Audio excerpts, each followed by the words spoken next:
لا تظہر الشماتۃ لأخیک فیرحمہ اللہ ویبتلیک۔ حضرت صلی اللہ علیہ وسلم نے ارشاد فرمایا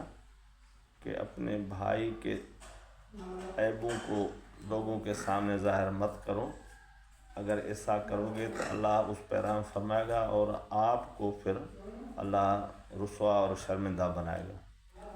تو اسلام نے صرف اس بات کی تعلیم نہیں دی کہ کسی کا مال اور دولت جو ہے وہ اپنے قبضے میں لے کے اور ناجائز طریقے سے نہ کھاؤ، بلکہ اللہ تعالیٰ نے مسلمان کی عزت کو، اس کے پردہ پوشی کو بھی ہمارے اوپر فرض قرار دیا ہے کہ اگر آپ کو یا ہمیں کسی کا عیب معلوم ہو جائے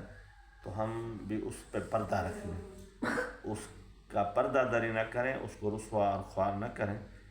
اگر کسی نے کسی کو رسوا اور خوار کر دیا حالانکہ اللہ تعالیٰ نے اس پہ پردہ رکھا تھا،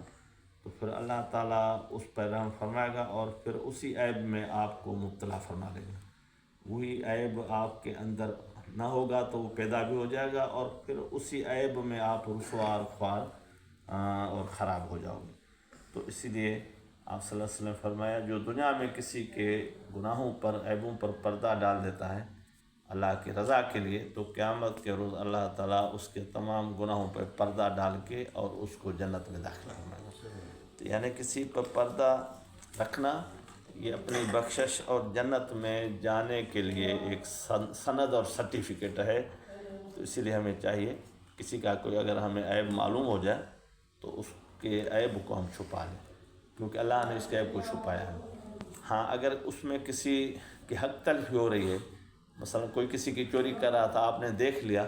تو اب اس صورت میں ان کو بتانا ہے تاکہ اس کا حق جو ہے اس کو واپس ہو اور اپنا اس دوسرے کی حق تلفی نہ ہو۔ تاکہ اگر کوئی کسی کا کوئی ذاتی معاملہ ہے، کوئی گناہ میں آپ نے کسی کو دیکھ لیا تو اب اس میں کسی کی حق تلفی نہیں ہو رہی، تو پھر حکم ہے کہ آپ اس کے اوپر پردہ رکھو۔ تو آپ اس پہ پردہ رکھو گے تو اللہ آپ کے گناہوں پہ پردہ رکھے گا